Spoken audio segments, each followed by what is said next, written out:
Hi, welcome back to the Healing Medicine Show as part of the Healing Medicine newsletter. I'm your host, Blair Thielemeyer of Pharmapreneur Academy.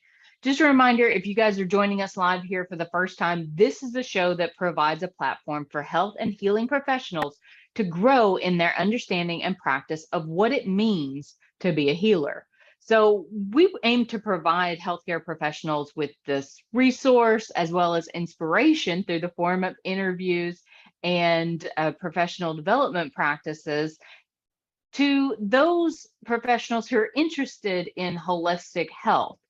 We believe that this change in the healthcare system can happen by focusing on the health and healing of the individual healthcare provider.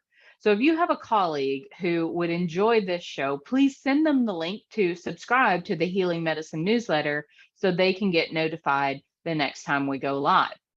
So today's guest is Dr. Brigette Serfaty. Brigette, thank you so much for joining us here today. It is a pleasure. Been looking forward to it. Absolutely. So your background is in nuclear pharmacy. You are an associate professor of pharmacy practice at my alma mater and yours as well, UAMS, the University of Arkansas for Medical Sciences in Little Rock. But you and I connected over kind of a totally different type of pharmacy practice, one that's rooted in personal development, rooted in mindfulness practices, in meditation and yoga and health and well-being. So I invited you here on this show because I think you have a very unique perspective to be able to offer to our audience here today. So I want to start this interview by asking the same question that I'm starting off asking in all of this, the interview series here on the Healing Medicine Show, which is, what does healing mean to you? Yeah, and I mean, it's such a great question. It's a big one. So I love that you ask it. I think healing for me, as well as for every person, whether it's client or patient, is individual. So it's for me, it's really looking at the whole person, body, mind, spirit, the environment that they're in. And that's whether I'm talking about a client, myself, a member of my family. I always start there is, what does it mean to them? What kind of healing are they looking for? So, but it's a lot more to me than healing just that outer physical misery that brought them there, which is usually stress or anxiety or weight or the number in the lab test or whatever it is, something that somebody's told them should be better. To me, it's really more about their life and what does that mean to them? What do they want out of it? What's meaningful? What's bigger than just that number? So I'm trying to get at that when I'm trying to get at healing with my people. So it's more about the meaning than the specific modality or the specific objective. I don't know if that makes sense. It does. And something you said to me that was really interesting was the environment. Like, that is not something that we're trained to ask about in the healthcare profession, yet it has such an impact on if a patient's coming in to seek therapy for anxiety, for example, or they're seeing chronic illness as a result of chronic stress. So a lot of cardiovascular disease as a result of chronic stress.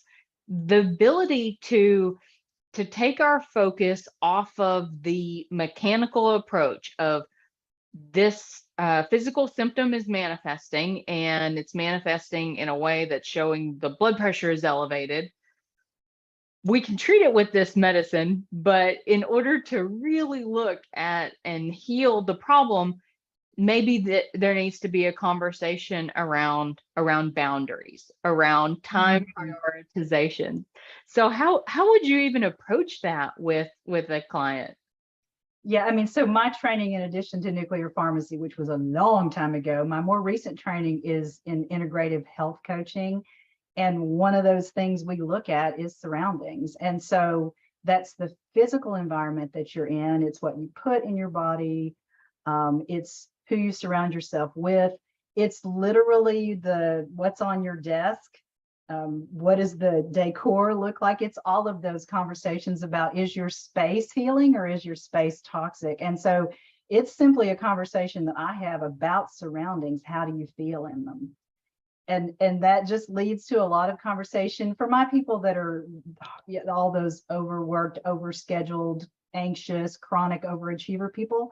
When we start talking about environment, they really either light up or just collapse altogether, because so much of their stress comes from where they are, their work cultures, their busyness mostly. You mentioned boundaries, their lack of them, the calendar that's over full. There's so much that comes with that. And so environment is a great place for me to mine for where's the misery really coming from. And it's also an easy place for clients to take fast action. You know, sometimes it's a matter of just really sitting down, because they can see results from looking at their calendar very quickly. What's on that calendar that isn't serving you? You know, do you really need to be in all these meetings? So that conversation's easier sometimes than the spiritual piece they're not willing to address, the relationship piece that's harder, even the physical stuff, you know, the emotional health. Sometimes environment's just easier to get to be honest. So we start there a lot because they see fast wins. I love that. And so that, looking at your calendar really shows where your priorities in your life, whether or not you want to admit that, getting kind of used to taking a look at that calendar, going, man, I'm spending a lot of time volunteering for boards and PTA meetings and all of these things because I get asked. And I think many, like you said, many of your clients are high achieving, very capable, very brilliant professionals that just because they can doesn't necessarily mean they should.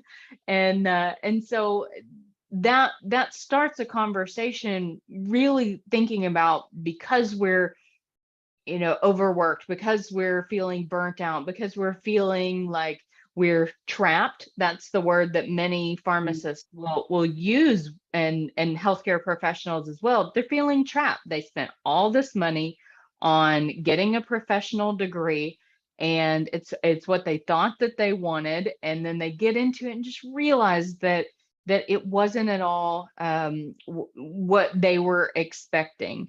So the question becomes, what type of healing needs to take place within the individual healthcare professional so that they can begin this healing process for themselves. Yeah, and I really think it's the clarity on what of these things that I'm doing is really aligned with my values, who I want to be, how I want to show up in the world, and what isn't. So that, I mean, I always start with that values work.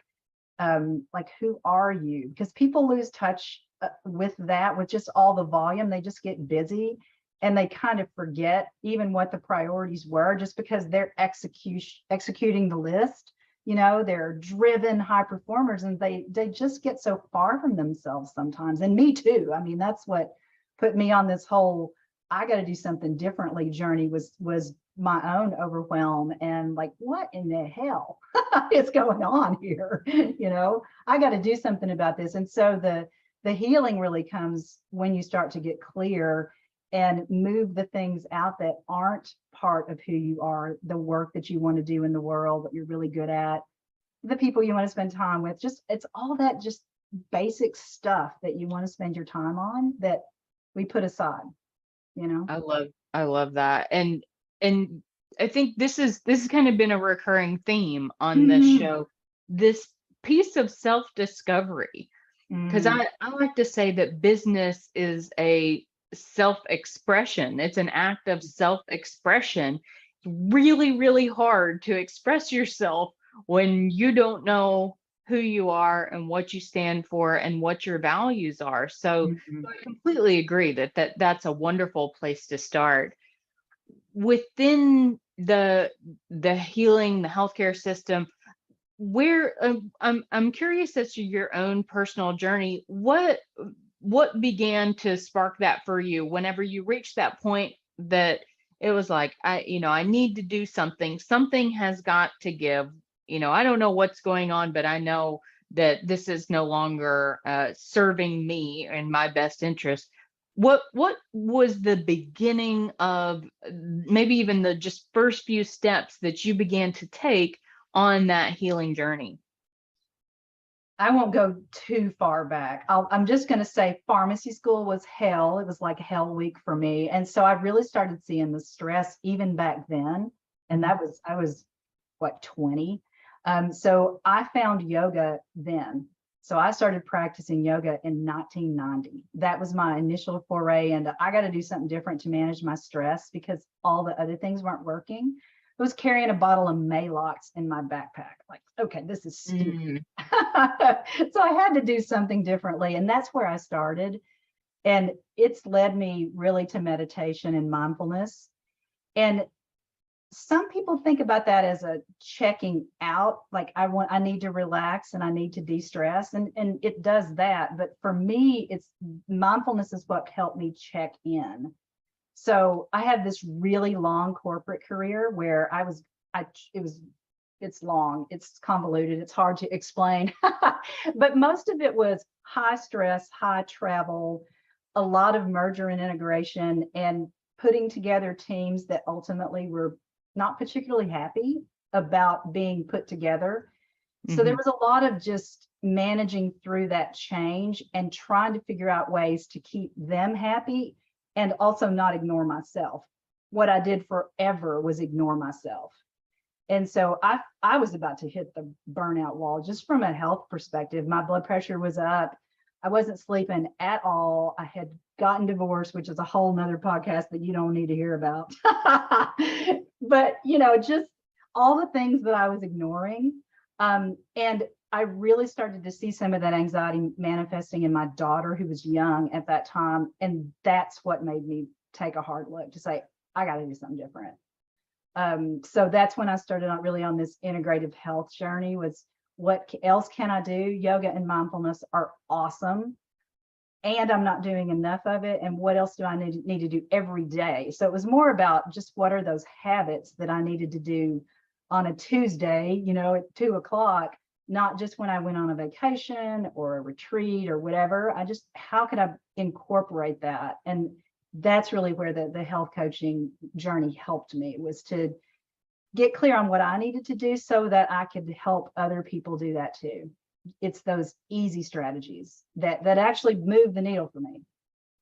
I think, I had this conversation earlier today about health coaching, and the idea of pharmacists having the opportunity to be health coaches. And people said, okay, well, the question was, are pharmacists trained in that way to be able to be health coaches? And I said, well, to me, in order to be a good coach, you need to be willing to receive coaching. So absolutely, being coachable yourself needs to be a prerequisite for being a coach. So I love that you talked about that and talked about carrying Maalox in your backpack. I mean, that resonated with me. I went through high school, through undergrad, through pharmacy school. I was on a PPI, and it was really, I think, because of the stress and the pressure I was putting on myself to perform, to succeed, to be an overachiever. And it was when I stopped to take a look at, why am I doing these things? Why am I constantly, I'll meet one goal, not even take the time to celebrate it, on to the next thing, give me the next challenge, superwoman, just let me take it all on. And when when I finally gave myself permission to stop that kind of vicious cycle of overachieving, I had a existential crisis, like, who am I without all of these things, and without constantly going after the next certification or the next presentation or job or whatever it was that I wanted. You also said something that I think would be interesting to explore for the audience, because many of the people watching here, they may not have ever experienced meditation. They may, have heard stuff about it, or even yoga. And you said it's not really about checking out. It's Mm. about checking back in. And so there's a lot of published data around using mindfulness, meditation or yoga, whatever you want to call it, deep breathing exercises, to shift from the fight or flight into the slower, calmer nature. And so I think that's something that healthcare professionals can really wrap their heads around, but it comes from a place of personal experience. So do you have a particular uh, method of meditation and yoga that you recommend for those who are just kind of starting out on their journey? Yeah, and so I think just basic mindfulness practice is the way to start, which is just simply checking in, and you can sit and notice your breath, notice your thoughts, notice your emotions. And so there's that slowing down and paying attention to then decide, to then what is the next wise thing. But that just mindfulness practice is the way I would start. I use apps, there Mhm. are a variety of them. I use them if I'm trying to go to sleep at night, but sometimes I prefer just a sit, watch your breath practice, because that's when the demons come up.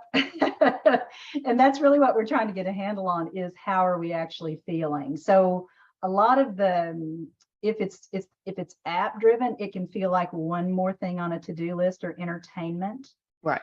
So I actually think the seated practice is really where you start to notice how you're really feeling. So that's what I would recommend, is just a basic mindfulness practice.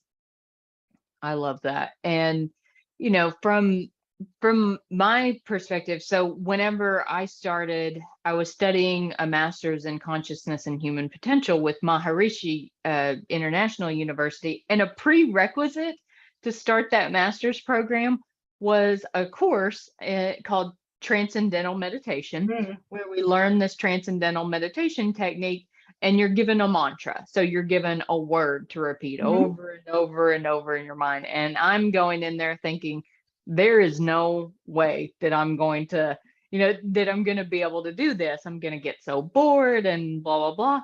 I never got bored.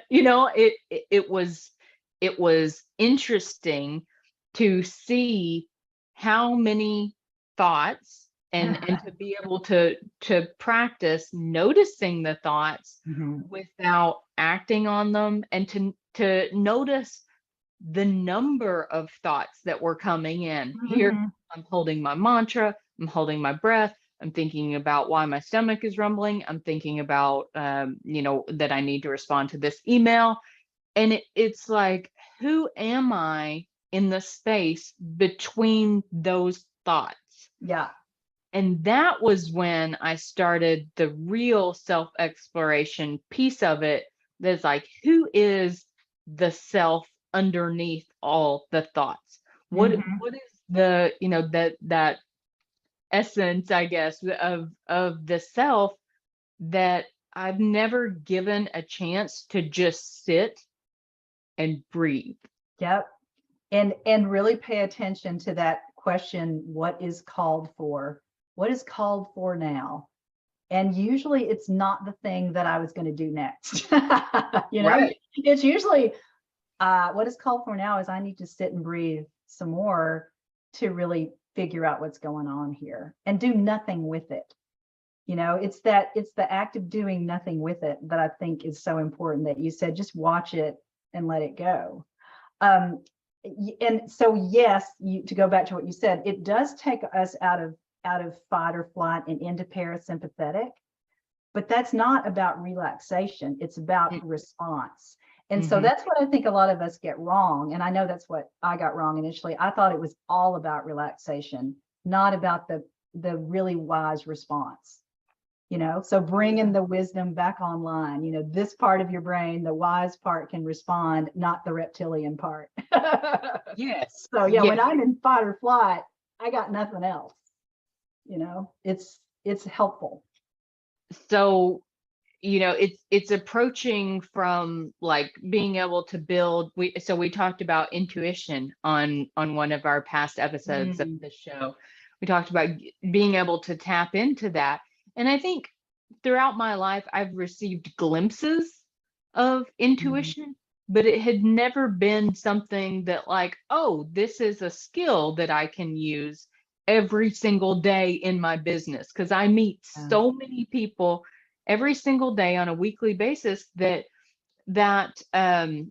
muscle can just kind of go, okay, is this someone that I'm connecting with on an energetic level, and being able to check in with myself of like, how am I feeling about this? Because like you said, sometimes there is, well, I will say most times there is power in the not responding.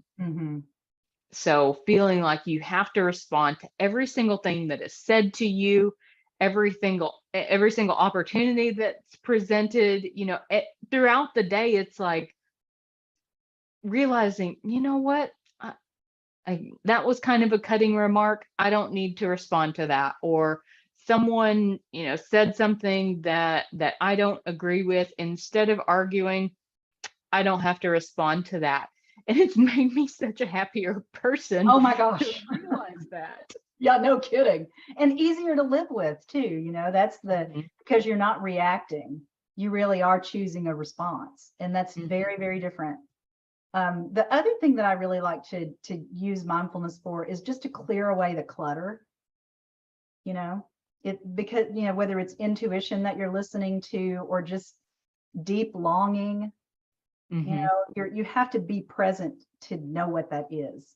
So you can't be in the future with your to-do list, or we're all goal oriented, but you can't stay there. You can't live there. You have to come back to what needs to be done right now that moves me that direction.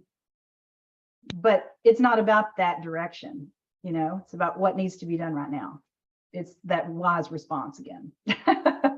And I think, kind of going back to how this makes us not only better humans, like so there's this show that I saw that I don't know if you've seen it. It's the guy's name's Caesar, and he's a dog trainer. The dog trainer, yes. And Yes. it's called Better Human, Better Dog. And Yes. I'm like, that's like better human, better healthcare professional, like Uh-huh. better human, better parent, better human, better spouse. Like Yeah. that, it's just those are the implications that we're talking about having, on your life. So, not that there's this competitiveness that like, oh, more righteous than thou kind of thing, Mhm. but more of an internal competitiveness of seeing, okay, if I feel like I have to respond to every sarcastic remark, is it coming from a place of defensiveness because part of me thinks that remark is true and I need to respond to it, versus I don't take any stock in that remark because I know in my heart that it's untrue, and I really don't need to, I don't need to feel like I need to respond to it. So to me, been a huge part of my healing journey. And I think as we're moving forward, moving out of the pandemic, hopefully, there are some things that have been coming up that have divided people, that they're looking for more holistic options. In addition to, there's a time and a place for allopathic medicine, but this integrative healthcare model is really interesting to me because what it's doing, getting to the root of healing, it's allowing us to see ourselves as healers again. So I think it's important that we begin to see ourselves as healers And that not only that, we empower our patients to take ownership of their own healing. If they see themselves as healers, then it's much less like do as I say. It's more like what feels in alignment for you moving forward that's going to get you to your health goals. So I'd love to Absolutely. hear, yeah, I'd love to hear kind of your take on that. Like why do you feel it's important to adopt this healer mentality for healthcare professionals? So the what you said about the patient, the client has to believe in their capacity, their own capacity to choose wisely. And I think the healing part for the healthcare professional is you're the guide to their healing. You're not the healer, like you're not doing unto them. You're eliciting what is it that will be healing, and you use your expertise, of course, if they're completely off track, to suggest modalities or suggest treatments, but it still has to be a conversation and a partnership with that patient rather than just delivering on high, you know. It's I love a that. real paradigm shift. And the other thing that is, we see ourselves as healers, we have to heal our own lives so that our patients take our advice seriously. You know, it's really challenging when you start talking about lifestyle with a patient if it's pretty clear that you're not, as a healthcare professional, paying attention to your own. So that's where the healing ourselves first really comes into play, so that we can help our patients do the same thing. We can be more empathetic to the challenges of setting those goals and really sustainably putting them into our lives if we've done the same thing. Otherwise, it's just noise. Because it can be a painful process. It's really painful, and it's not fast. It's not always fun. It's not fun. It's not fast. But if we do the same thing, we can be more empathetic with. It's really hard to completely overhaul the way that you eat. And I believe you can do it. And here are some strategies that have worked for me if you'd like to hear them. If you don't want to hear them, that's not our goal right now. It's very much a give and take. So instead of you're going to die if you don't change your diet, yeah, there's a time and place for that, but it doesn't put a habit in somebody's calendar to just deliver an edict and walk away. So I feel really strongly about this. And so you asked if pharmacists are trained to be health coaches. They're not trained to be health coaches. They can be, but they have coaching skills because we train people to do motivational interviewing. It's part of our curriculum. So we're starting, you know, to really to have those conversations about what is this patient's motivation? Why does this patient want to change? Why does this client want to change? What's important to them? It's not about what's important to me as the healthcare provider. It's about what's important to that person. So we have a long way to go to really put that in the curriculum, in my opinion, but they have the basic skills. They have the empathy. We all have the desire. It's why we went into pharmacy in the first place. But it's a process to learn to be a good coach. I love that. Or a healer. Yes, yeah. I love what you said about being the guide. You know, part of our training is really to just listen to what I say, just do as I say. This is, you know, the protocol, very very analytical. And it discounts, you know, if we were machines, it would work great. You just gotta, you know, rewrite the programming language and done, boom. But we're not, you know, we have human nature and all of these emotional and spiritual and mental things that impact our behaviors.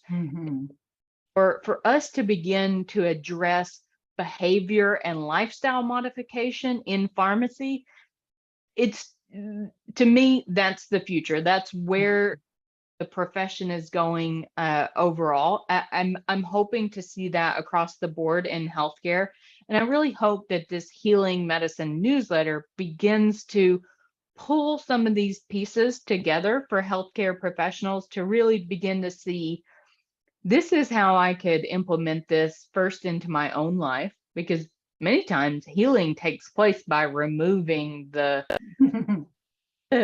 offending agent, to allow our bodies to do what they know how to do instinctively. So our bodies are made to heal. Our bodies are created with this intelligence of design that a computer doesn't know how to heal itself, but a human body does. And oftentimes it's the food that we're putting in our body, or like you said, the environment that we're being subjected to.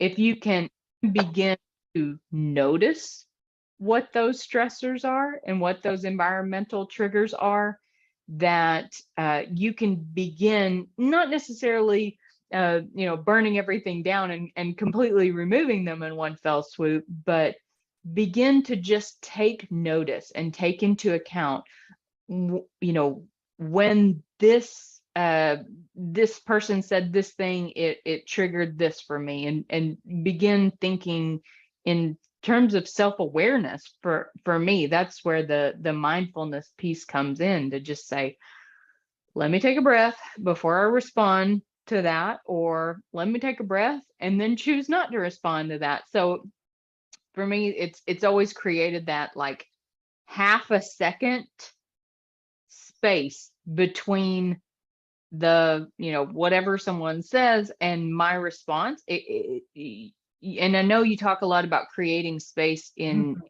work. So tell us a little bit about your work and how you help clients. I think that a lot of pharmacists will be interested to kind of begin on this journey. How do you help people create more space in their lives, in their day-to-day interactions, in their calendars? What does that look like for you as a mindfulness coach?